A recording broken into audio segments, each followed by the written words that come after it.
নমস্কার বন্ধুরা, আশা করি সকলে ভালো আছেন। জীবন ছন্দের একটি ব্লগে সকলকে স্বাগত জানাই। আজ বুধবার, এখন বাজে দুপুর 12টা। অ্যামাজন থেকে এই চেয়ারটি ডেলিভারি দিয়ে গেল।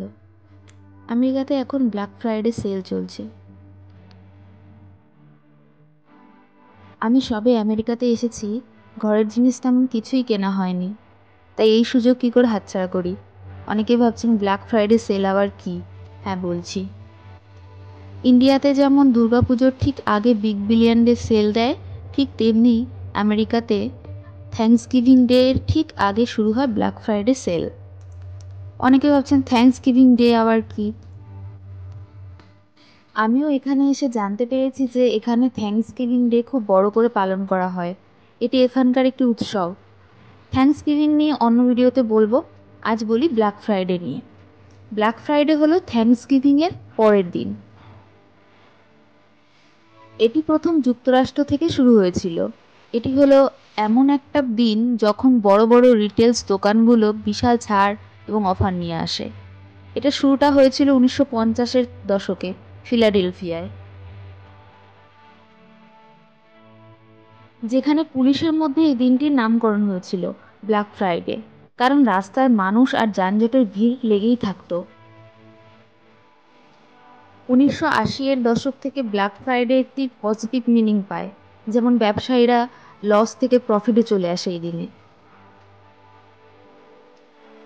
ব্ল্যাক ফ্রাইডের বিশেষত্ব হলো এই দিনে বিশাল ছাড়, স্পেশাল অফার এবং অনেক দোকানের ডোরবাস্টার ডিলস, যেগুলো সীমিত সময়ের জন্য থাকে।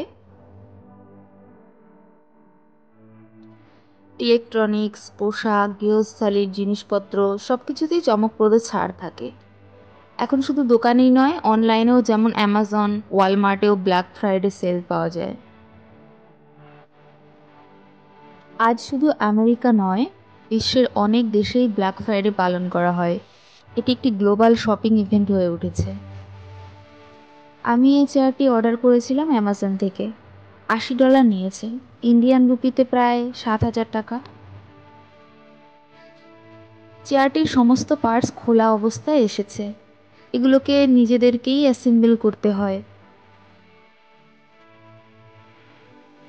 অ্যাসেম্বল করার লোক যে পাওয়া যায় না তা নয়, প্রোডাক্টের সাথে অ্যাসেম্বল করার লেবারেরও অপশান থাকে। তবে লেবারের খরচ এখানে এই চেয়ারের দামের সমান বা তার বেশি পড়ে যাবে, তাই সাধারণত সবাই নিজে নিজেই করে নেয়। প্রোডাক্টের সাথে একটি গাইড বুক দেওয়া থাকে এবং যেমন স্ক্রু থাকে সেই অনুযায়ী স্ক্রু ড্রাইভার দেওয়া থাকে, যা দিয়ে সহজেই অ্যাসেম্বল করে নেওয়া যায়।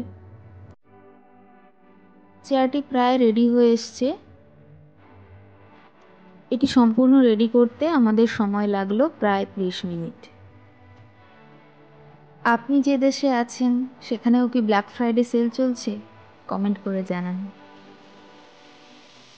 ভিডিওটি আপনাদের যদি ভালো লেগে থাকে তাহলে একটি লাইক করে দেবেন। দেখা হচ্ছে পরবর্তী কোনো ব্লগে। আপনারা ভালো থাকবেন, সুস্থ থাকবেন। ধন্যবাদ সকলকে।